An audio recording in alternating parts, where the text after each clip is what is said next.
అందరికీ నమస్తే. ఈరోజు మనం వినబోయే కథ ఏంటో తెలుసుకునే ముందు, కొత్తగా మన ఛానల్ చూస్తున్న వాళ్ళు తప్పకుండా ఒక లైక్ చేసి ఛానల్‌ని సబ్స్క్రైబ్ చేసుకోండి. ఇక కథలోకి వెళ్తే, గత కొంతకాలంగా అమెరికాలో నా కూతురు దగ్గర ఉంటున్న నేను, బంధువుల ఇంట్లో పెళ్లి ఉండటం వల్ల ఇండియాకి బయలుదేరాను.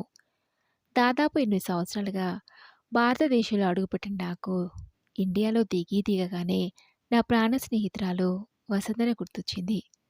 నేను అమెరికాకి వెళ్ళిన కొత్తలో వసుంధర భర్త చనిపోయాడని తెలిసి రాలేకపోయాను. ఆ తర్వాత ఒక 2 సార్లు ఫోన్‌లో మాట్లాడడం తప్పితే వసుంధరని కలిసింది లేదు. వసుంధర ఎక్కడుందో, ఎలా ఉందో ఆ విషయాలేవి నాకు తెలీదు. ఎయిర్‌పోర్ట్ నుంచి సరాసరి వసుంధర ఇంటికి వెళ్తే, అలాగైతే తెల్లారేసరికల్లా పెళ్లి హడావిడిగా ఉంటుంది. అక్కడి నుంచి రావాలి. ఇక తనతో మాట్లాడే సమయం ఎక్కడిది? ఎలాగూ వచ్చాను కదా!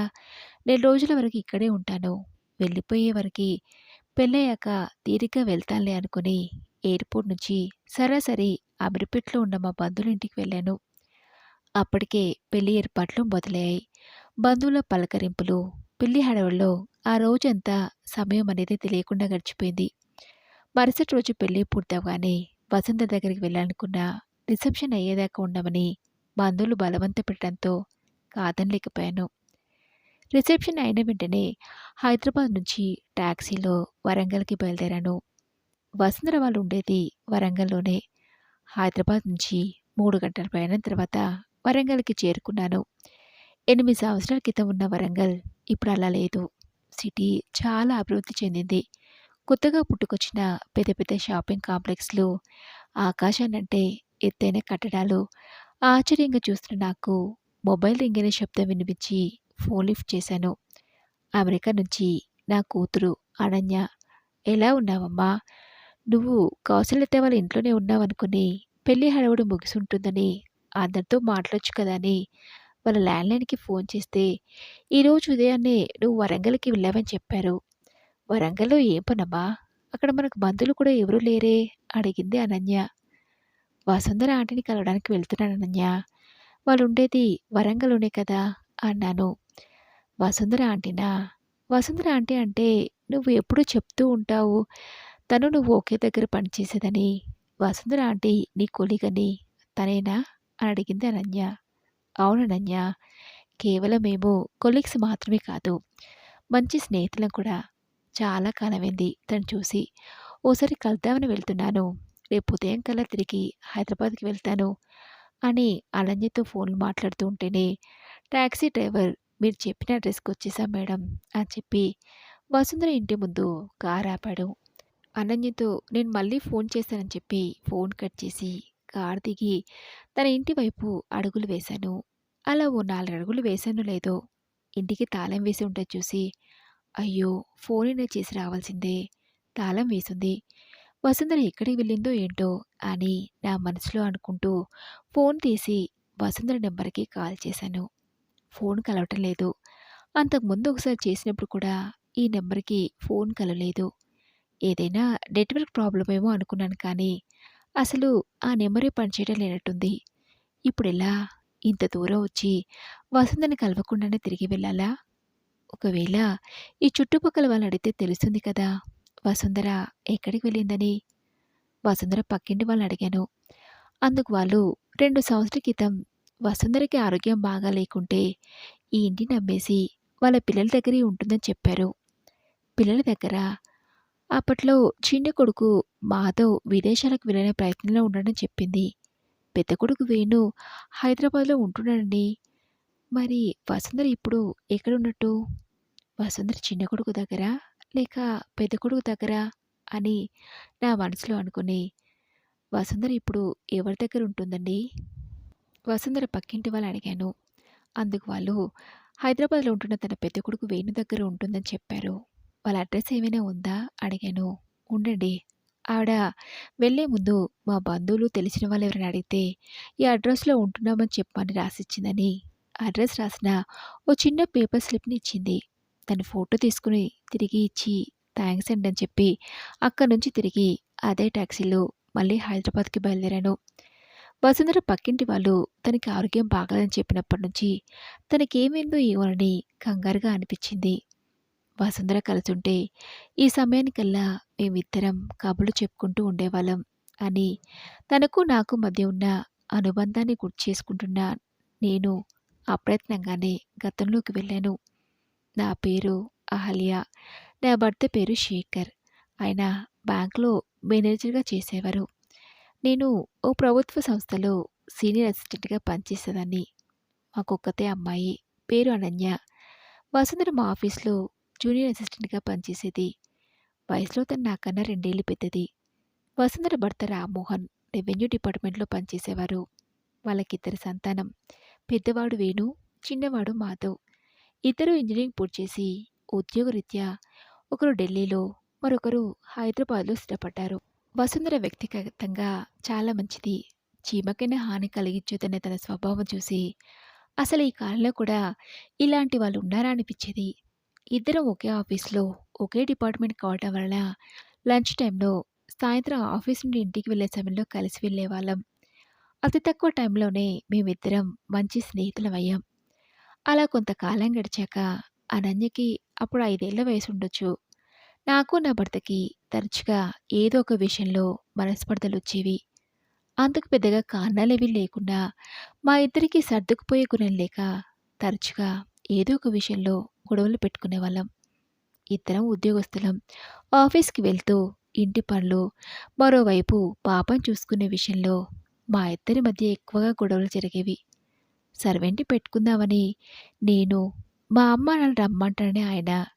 చిన్నప్పుడే అమ్మానాన్నలను కోల్పోయిన దాన్ని.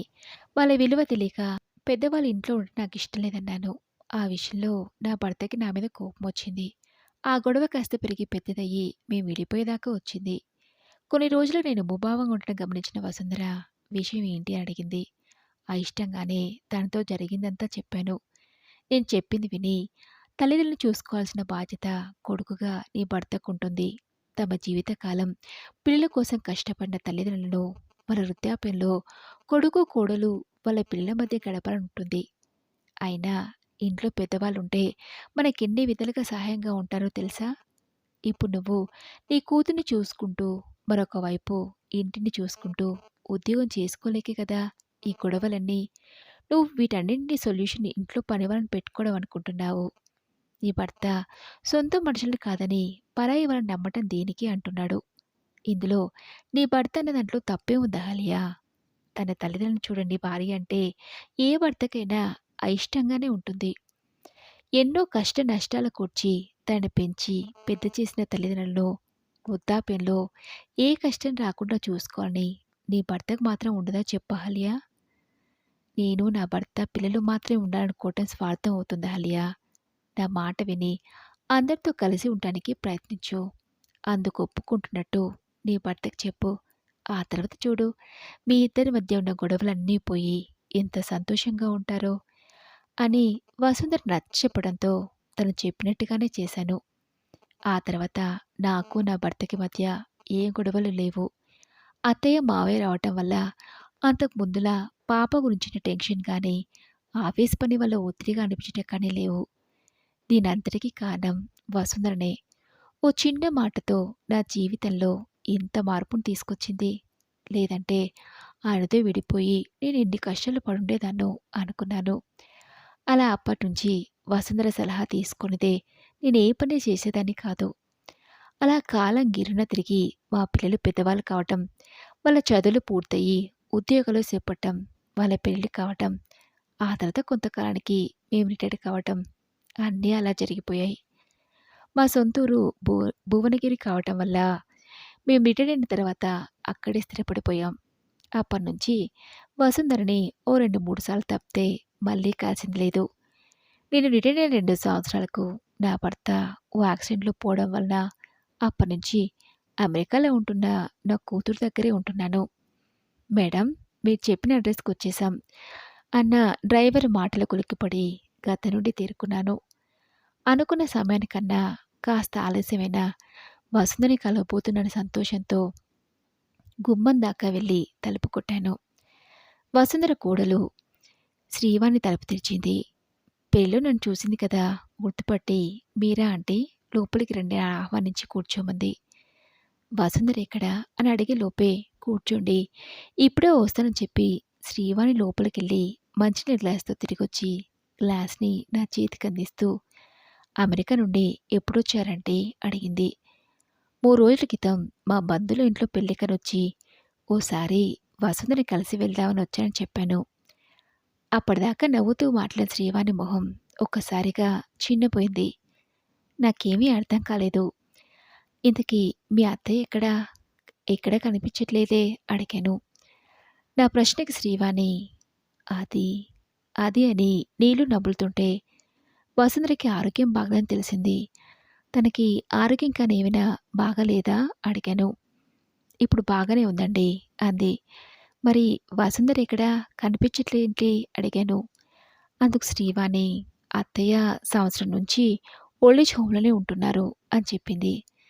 శ్రీవాణి చెప్పింది విని నా నోట మాట రాలేదు. ఏంటి? అన్నాను ఆశ్చర్యంగా. అవునండి అంది వసుంధర కోడలు. మీరంతా ఉండి కూడా వసుంధరకి ఓల్డేజ్ హోమ్‌లో ఉండాల్సిన అవసరం ఏమొచ్చింది? అడగాలనుకున్నా అడగలేకపోయాను. కుటుంబంలో ఏమైనా సమస్యలేమో, లేదంటే వసుంధర ఓల్డేజ్ హోమ్‌లో ఉంటావేంటి అని వసుంధర ఉన్న ఓల్డేజ్ హోమ్ అడ్రస్ కనుక్కొని అదే టాక్సీలో ఓల్డేజ్ హోమ్‌కి వెళ్ళాను. గుర్తుపట్టలేనంతగా చిక్కిపోయింది. అసలు నేను చూస్తున్నది వసుంధరేనా అనుకున్నాను. వసుంధర మాత్రం నన్ను చూసిన వెంటనే గుర్తుపట్టి, "నువ్వా అహల్య? ఇన్నాళ్ళకి చూసా నిన్ను. నేనింకా నీకు గుర్తున్నానా అహల్య? నా కోసం వెతుక్కుంటూ ఇంత దూరం వచ్చావంటే నాకు చాలా సంతోషంగా ఉంది" అంటూ నన్ను హత్తుకుని కన్నీళ్లు పెట్టుకుంది. ఎప్పుడూ హుందాగా, ఆరోగ్యంగా, ధైర్యంగా ఉండే వసుంధరని అలా చూస్తే బాధనిపించింది. ఏంటి వసుంధర? ఏంటి ఇలా అయిపోయావు? అసలు నీకు ఓల్డేజ్ హోమ్‌లో ఉండాల్సిన పరిస్థితి ఎందుకొచ్చింది? అడిగాను. అందుకు వసుంధర ఏం మాట్లాడకుండా మౌనంగా కన్నీళ్లు పెట్టుకోవడంతో, అసలేమైంది అహల్య? నాతో చెప్పకూడదా? అడిగాను. అలాంటిది ఏం లేదు. నీ దగ్గర నాకు చెప్పుకునే విషయాలు ఏముంటాయి? సంవత్సరం నుంచి ఇక్కడే ఉంటున్నాను. ఆయన అనారోగ్యంతో పోయిన సంగతి నీకు తెలిసిందే కదా! ఆయన కాలం చేసిన ఆయన జ్ఞాపకాలతో ఒంటరిగా ఆ ఇంట్లోనే ఉన్నాను. అలా 3 సంవత్సరాలు గడిచాయి. ఓ రోజు మేడ మీద నుంచి దిగుతూ కింద పడటంతో కాలుకి ఫ్రాక్చర్ అయింది. విషయం తెలిసి నా పెద్ద కొడుకు, కోడలు వచ్చారు. అప్పటికే ఇరుగు పొరుగు వాళ్ళు నన్ను హాస్పిటల్‌లో చేర్పించారు. డాక్టర్ 2 నెలలు బెడ్ రెస్ట్ అని చెప్పడంతో వేణు నన్ను హైదరాబాద్‌కి తీసుకెళ్ళాడు. ఇద్దరూ ఉద్యోగానికి వెళ్ళేవాళ్ళు కావటంతో నన్ను చూసుకోవడానికి ఓ మనిషిని పెట్టారు. అలా ఓ 3 నెలలు గడిచిపోయాయి. మాధవ్ నన్ను చూడటానికొచ్చి అమ్మాయికి వయసైపోతుంది. ఒకతే ఇంకా ఊళ్ళో ఉండడం దేనికి? ఇక మీదట మన దగ్గరే ఉంటుందని చెప్పి ఉన్న ఇంటిని అమ్ముదామనుకుంటున్నామని చెప్పారు. ఇప్పుడే ఎందుకురా? నేనున్నంతకాలం ఆ ఇంటిని అలాగే ఉండనివ్వచ్చు కదా అంటే, ఇల్లు ఉంటే నువ్వు కోలుకున్నాక మళ్ళీ వెళ్తానంటావని నన్ను ఒప్పించి ఇంటిని అమ్మేశారు. అప్పటికే నేను పూర్తిగా కోలుకుని నడవగలుగుతున్నాను. మాధవ్ ఢిల్లీకి తీసుకెళ్ళి ఓ 3 నెలలు వాళ్ళలో ఉండనిచ్చి వేణు దగ్గరికి పంపించాడు. అక్కడ మళ్ళీ ఓ 3 నెలలు గడవగానే నా పెద్ద కొడుకు, కోడలు ఎప్పుడు మాధవ్ వచ్చి నన్ను వాడి దగ్గరికి తీసుకెళ్తాడని చూశారు. హైదరాబాద్ అంటే తెలిసిన ఊరు. ఒంటరిగా అటో ఇటో వెళ్ళగలను. కానీ ఢిల్లీ అలా కాదు కదా! కొడుకు, కోడలు ఆఫీసులకి, పిల్లలు స్కూళ్ళకి వెళ్ళిపోవటంతో ఒంటరిగా ఉండనిపించకపోయేది. అక్కడ ఉండలేక, "ఒరేయ్ వేణు! నన్ను మాధవ్ దగ్గరికి పంపించకురా. నీ దగ్గరే ఉంటాను" అడిగాను. అందుకు కోడలు, "ఏ వేణు ఒక్కడే మీ అబ్బాయా? మాధవ్ కాదా? మిమ్మల్ని చూసుకోవాల్సిన బాధ్యత వాళ్ళకు కూడా ఉంటుంది కదా! ఇక్కడే ఉన్నట్టే అక్కడే ఉండాలని" పట్టుబట్టింది. ఆస్తిని పంచుకున్నట్టే నన్ను పంచుకుంటున్నారనే విషయం నా మనసుకి కష్టంగా అనిపించింది. ఎలాగో పెన్షన్ వస్తుంది. వాళ్ళకి ఇబ్బందిగా ఉండకూడదని నేనే వాళ్ళని ఏదైనా హోమ్‌లో చేర్పించమని అడిగి, అందుకు వాళ్ళు కూడా సరే అనటంతో అప్పటినుంచి ఇక్కడే ఉంటున్నాను. ఇక్కడైతేనేం కాలం వెళ్ళిపోతుంది కదా! ఇలా అని చెప్పుకుంటూ వసుంధర బాధపడింది. నిజమే. పిల్లల్ని పెంచేటప్పుడు తల్లిదండ్రులు "నువ్వు ఆ బిడ్డని చూడు, నేను ఈ బిడ్డని చూసుకుంటా" అని పంచుకొని చూసుకుంటారా? మరి పిల్లలు మాత్రం తల్లిదండ్రులు చూసుకోవాల్సిన పరిస్థితి వచ్చినప్పుడు ఎందుకలా ఆలోచిస్తున్నారు? వాళ్ళకి నచ్చిన దగ్గర, నచ్చిన విధంగా ఉండనివ్వాలని ఎందుకు అనుకోరు? వృద్ధాప్యంలో తల్లిదండ్రులు పిల్లల నుంచి ఏం కోరుకుంటారో నాకు అర్థమయ్యేలా చెప్పి, నన్ను మారేలా చేసిన వసుంధరకి ఇలా ఓల్డ్ ఏజ్ హోమ్‌లో ఉండాల్సిన పరిస్థితి వచ్చినందుకు నాకు బాధేసింది.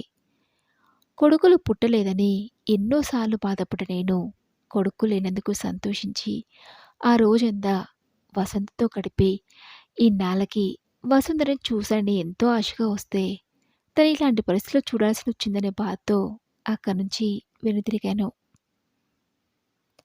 మరి ఈ తండ్రి రోజు కదా! ఈ కథపై మీ విలువైన అభిప్రాయాల్ని నాతో కామెంట్ బాక్స్‌లో షేర్ చేసుకోండి. అలాగే ఈ కథ మీకు నచ్చితే తప్పకుండా ఒక లైక్ చేసి ఛానల్‌ని సబ్స్క్రైబ్ చేసుకోండి. మరొక మంచి కథతో మళ్ళీ కలుసుకుందాం.